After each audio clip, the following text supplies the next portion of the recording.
It has become an all too familiar scene. Schools are shut in northwest Nigeria after gunmen kidnapped 73 students in a raid on a high school in Zamfara state. This is just the latest in a grim trend of school kidnappings in the region. The bandits operate out of camps hidden in forests. They often raid schools in one state, then cart off their victims to another. Bandits have snatched around 1,000 pupils since December. Most have been released after negotiations, but scores are still held in the forest camps. Sometimes the captors even demand food and clothing for the abductees. The latest incident follows last week's release of nearly 100 pupils, 3 months after their kidnapping. The students at an Islamic school in Niger State reunited with their families last Friday. Officials gave no details about the release, but some parents said they had sold houses and belongings to pay the ransom.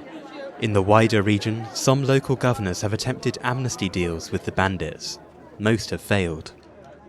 Even with this incident, it will not deter me from taking back my children to school. Because how do you know wherever you take them? If you deny them education, they become miscreants and they become very nuisance to the society. Therefore, I think I have no option than to send my children back to school. President Muhammadu Buhari, a former soldier first elected in 2015, is under pressure over insecurity. Troops are currently battling jihadists in the country's northeast, bandit gangs in the northwest, and separatism tensions in the southeast.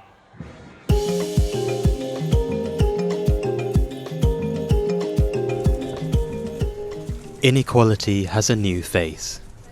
Extremely low access to COVID-19 vaccines took centre stage in a summit between African leaders and global counterparts in Berlin.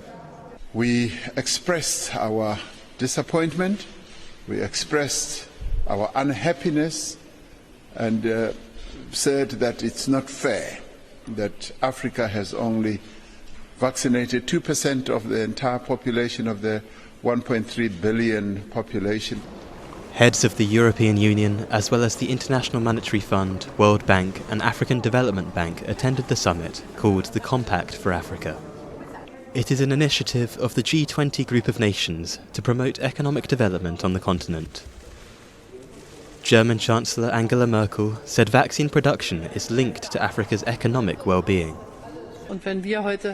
When we see today that we have vaccinated more than 60% of our population and that it is 2% in Africa, it is of course a dramatic injustice which we need to overcome. We talked about that honestly today. Projects are underway to make vaccines on African soil, which should speed up the rollout of immunizations. During the Berlin summit, German laboratory BioNTech announced plans for mRNA vaccine production sites in Senegal and Rwanda next year. Nous avons fait également We also looked at the situation in Africa in relation to vaccines, talking about the need for technology transfer and property rights so that the vaccine can be produced in Africa. afin que le vaccin puisse être produit en Afrique. Barely 1% of vaccines used in Africa are manufactured on the continent. The African Union wants to increase this to 60% by 2040. According to official figures, nearly 200,000 people have died from COVID-19 in Africa. The actual number is thought to be much higher.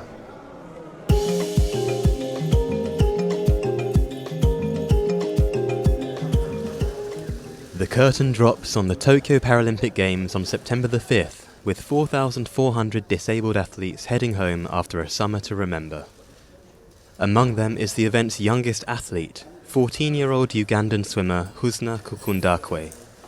She set a new personal best time of 1 minute 34.35 seconds in her classification of the 100-metre breaststroke event.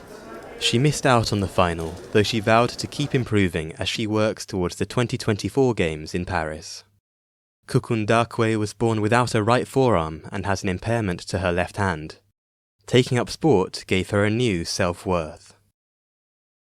I really did become more confident because before I started sports, I would always wear a sweater or a long sleeve shirt to always hide my hands and maybe to put my hands in the pockets so that no one could see my fingers. So when I joined sport, in swimming, you kind of don't have to wear anything, just a swimsuit. And so I got used to being like that. I started realizing that I don't care what other people see or what other people think I am because of who I look like. Kukundakwe hopes to change attitudes back home in Uganda, where she says people with disabilities are not considered normal.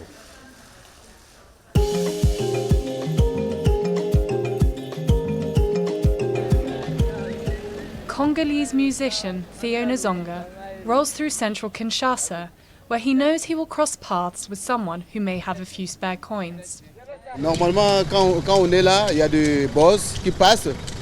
Normally when we are here, there are wealthy people passing by. They might give us something.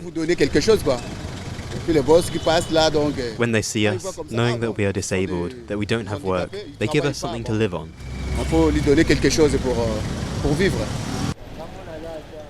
The streets are a hard reality after fame. Theo is a singer in the music group Staff Benda Bilili. 10 years ago, the handicapped musicians shot to fame in Europe, the United States and Australia. But their glory ended in 2013 when the group broke up and the money ran out. Today they are still on the street, begging. Let's be honest, every day they are in town looking for money left and right. What should you do when you see that? When I'm with my friends, they say, "Why are you musicians begging in town?" They have copyrights that could change their lives. The group is fighting for its share of revenue made from the documentary Benda Bilili. The film, which made their name, stunned audiences at the Cannes Film Festival in 2010.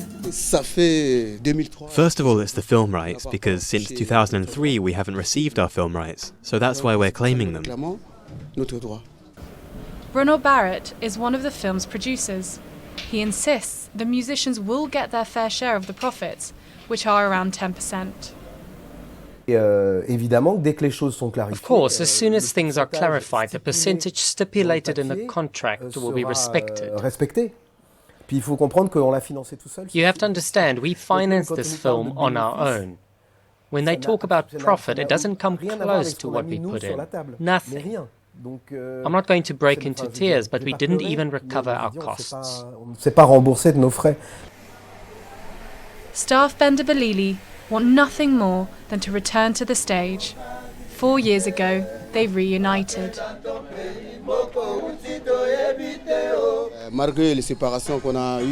Despite the separation, now Staff Benda Bilili is back together again, and we have another album prepared, so soon enough we will be in Europe, God willing. Every Thursday, they meet here, playing, creating music, and plotting their much-awaited comeback. Trop fort, toucher le monde, tout entier.